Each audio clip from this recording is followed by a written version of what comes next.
Hello everybody. Today I'm doing a little eco printing and I'm going to take you through the process that I'm going to use. I've never done this before. This is totally experimental. So this is not a tutorial. This is the blind leading the blind maybe.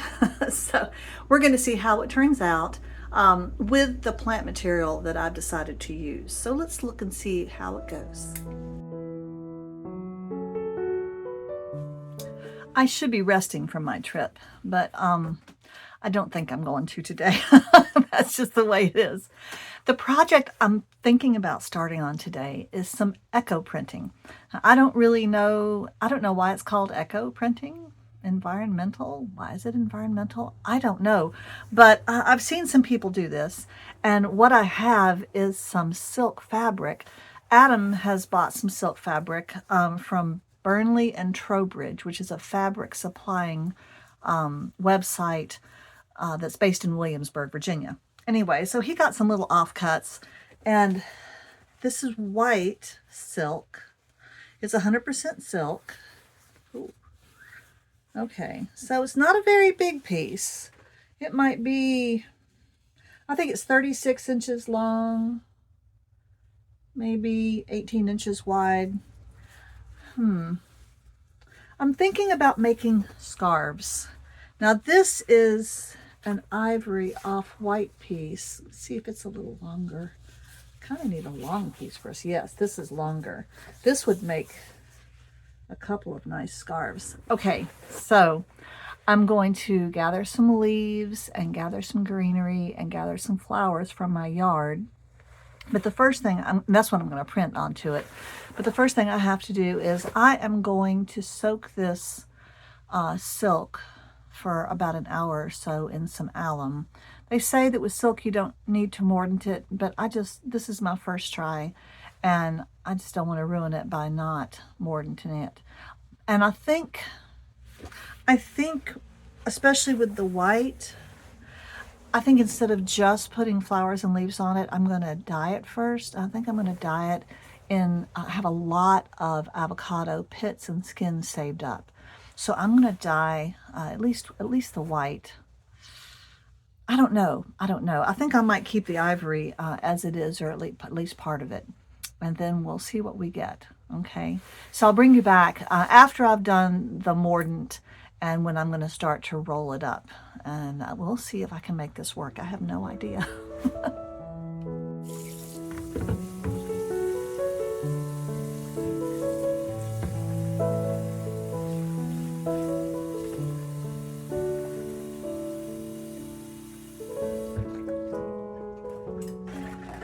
This is my alum. I'm putting it in some hot water to dissolve it.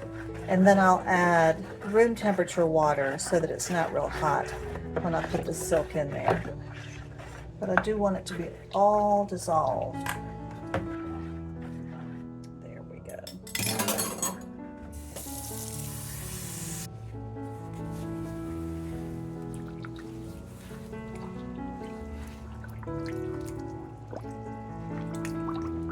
Get the bubbles out, keep it submerged. If your fiber or your fabric tends to float in water, just put a plate on top of it. Now the off-white is a pretty thick silk, almost like a taffeta weight. This is a little bit lighter. He bought these for making undergarments for me, but when I expressed an interest, he gave me about 2/3 of his silk. Yeah, let's do that. There. Okay, I'll leave that for about an hour.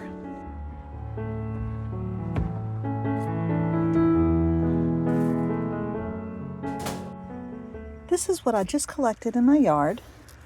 The yellow blooms are from my tarragon bush, which I grow for making tea, but I'm hoping the blooms might give me a little bit of yellow. I've got a little bit of my marigold blossoms left, maybe about 7 or 8. This is rosemary. Now, I'm not going to use the stems. I'm only going to take off the little green leaves and hoping that the flowers give me something. And in the bottom, I have oak leaves. And these have been recommended for echo printing too, so we'll see. I kind of thought maybe this would be a bad time of year to do this in the fall, but people say this is the best time of year to forage for things for echo printing. I've also got some fern, and I think I've heard that fern is good for echo printing. I'm going to have to look that up, but I might take a little bit off of this fern plant for that purpose. So here is my dye pot with avocado skins and avocado pits. So I'm going to let this come to a boil, but just mostly simmer for quite a while. I need to remind myself about avocado and what I generally put in there. I don't really remember. And I did find a nice dowel to use. Let me show you. So I went in the garage and found this nice thick dowel. This will be good for rolling up my scarf. And the fact that I only have one will force me to do only one scarf first. And I think I'm going to do one that's pressed with flowers and maybe some leaves, maybe some rosemary. And then I want to do another one that I tie up in a bundle. I just want to experiment and see what I get. Before I put the silk into this dye bath with the avocado, I'm probably going to almost do a little tie-dye maneuver on it. You know, use some rubber bands to kind of join some of it together to get some texture and inconsistency in the scarf before I do the echo printing.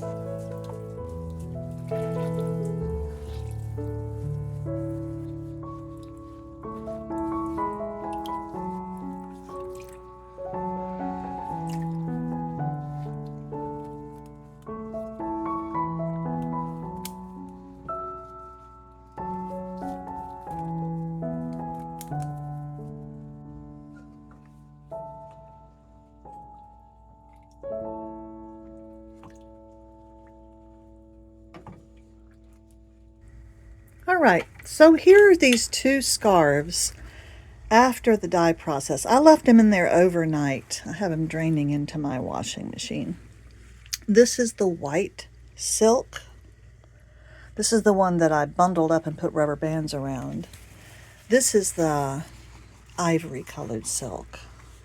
I just kind of scrunched it up and wadded it up and put it in there. I like how they've turned out. I wanted this texture, this crinkly look. I have to dash to town this morning. When I get back, I'll make sure that they're slightly damp again, and then I'll start my eco printing on the dining room table. Oh, who's up there? Hey, Lucy. Okay, it's time to lay out this scarf fabric and put some greenery on it and see what happens. Let's give it a go. Now this first one is the white silk. It's got more white background that didn't get much dye because I had it rubber banded. Now this one is a wider piece, but not as long, but I think it's still a good size for a scarf. So I'm going to fold it over. I'm going to put the flowers in it and fold it over and then roll it up.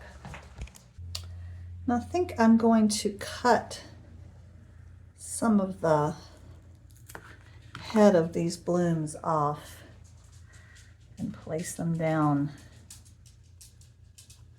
so that they will lie flatter. The petals will go everywhere, but I'm okay with that. Let's do a sprinkling of rosemary. I feel like I'm cooking. A little bit of this and a little bit of that. Now with these tarragon, I'm just going to cut really close up to the top. Again, avoiding the stems or the greenery. I have watched some videos about this, some of them quite a while back, and then some just yesterday. One girl I watched too, I'll try to leave a link somewhere of her channel. She just said it's important to use damp but not wet silk because you'll get sharper images that way. Okay, let's do some more of the yellow, and then we will do some oak leaves.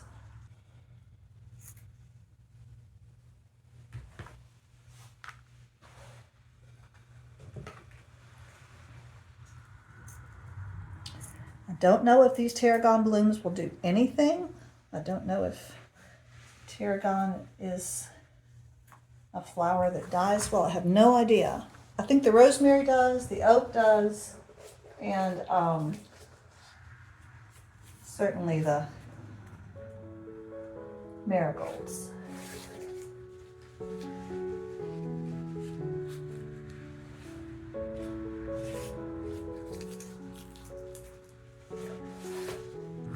Okay, I think I kind of like that. That looks pretty good. I'm now going to fold this over. Some people dip their leaves in iron water. I'm not going to do any iron water on this. Now I need to go find a nice piece of plastic to cover this up with.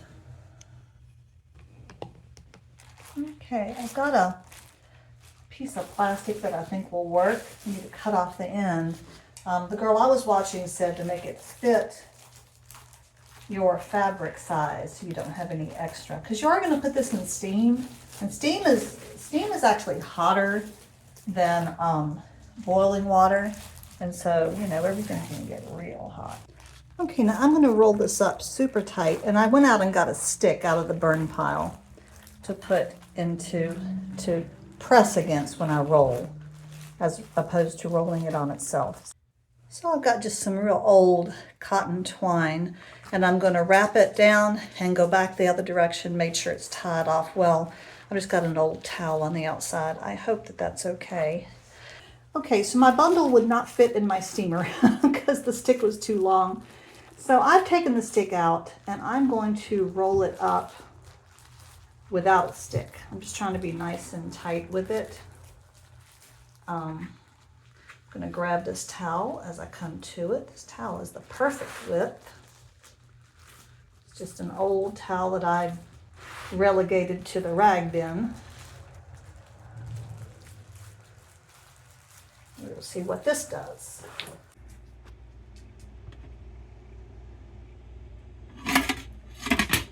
Now this scarf, this is the one that was kind of an ivory off-white. It's a little bit longer, not quite as wide. I'm going to do it from corner to corner. And it also, because I didn't tie it up in a rubber band, it does have some darker spots, which I really like. I love all that color variation. So I'm just going to do this the same way I did the other one and put it in the same steamer.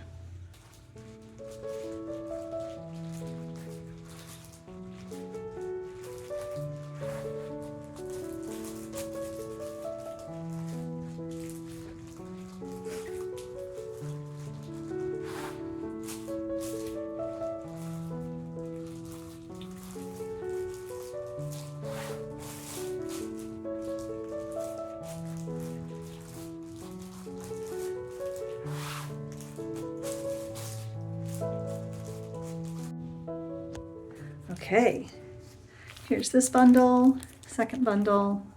Love the color. Love the texture of the silk. I've never worked with silk before, and it is really, really wonderful. So, fun experiment. Okay, well, I hope it's time. This has been in there for over an hour, about an hour and a half.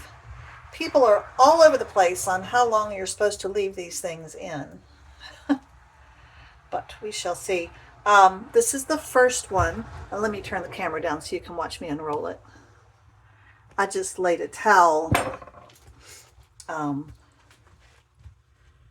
across my sink and part of the counter. Oh, goodness. What I'm worried about is it's kind of like with natural dyeing. I'm worried I'm going to open it up and there's just not going to be anything there. But we will hope. We will hope. I can certainly smell the tarragon, which is kind of fun. If I didn't do anything else, at least I cooked some tarragon. Boy, that is hot. Steam is, oh, wow. Oh, wow. Okay.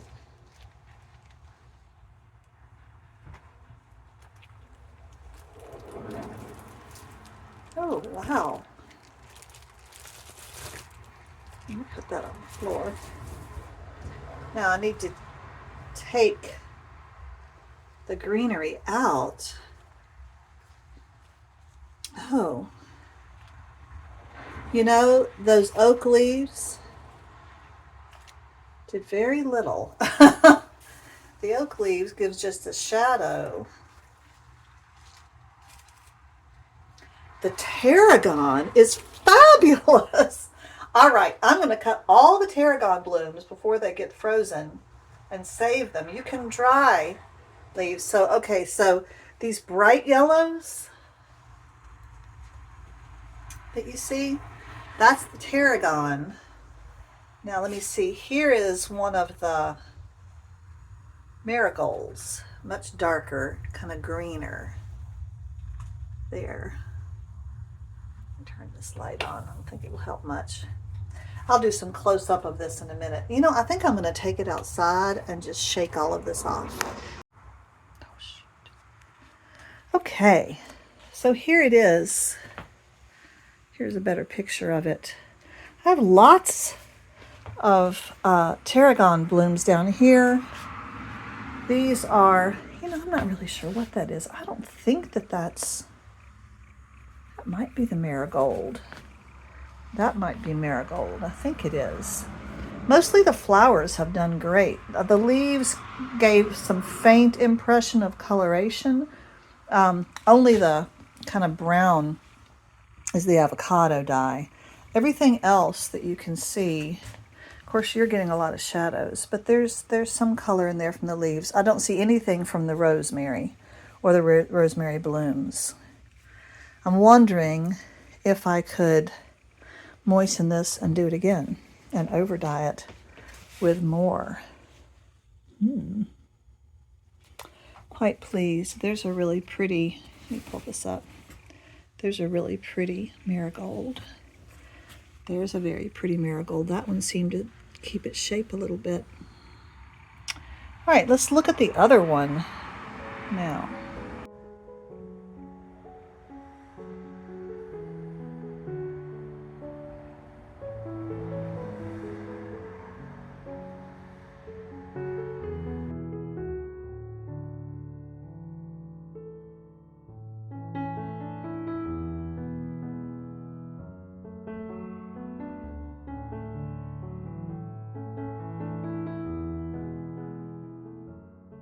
Well, I think because the big oak leaves didn't do anything, although I got good results. I mean, some of these are nice and clear, sharper images. Some of the, I think that this is the marigold, are not as bright. The tarragon is wonderful though.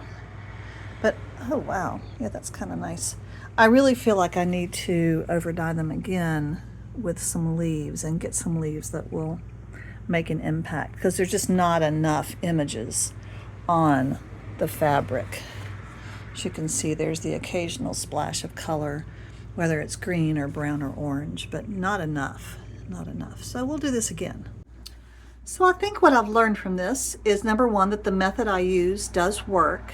It did work for the flowers. I need to do more research on using oak leaves, because we only have one oak tree, so those are the leaves I have.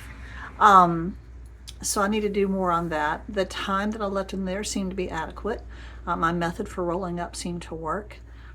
So we're going to continue with this. I don't know that these two scarves will be ones that I can sell. If I over dye them and get some more images on there, some leaf images, I think they will. I've also got a little Japanese magnolia tree, and I know that those leaves do really well. I could even go and re-roll it right now while they're still moist and put it back in there. We'll see. I might do that.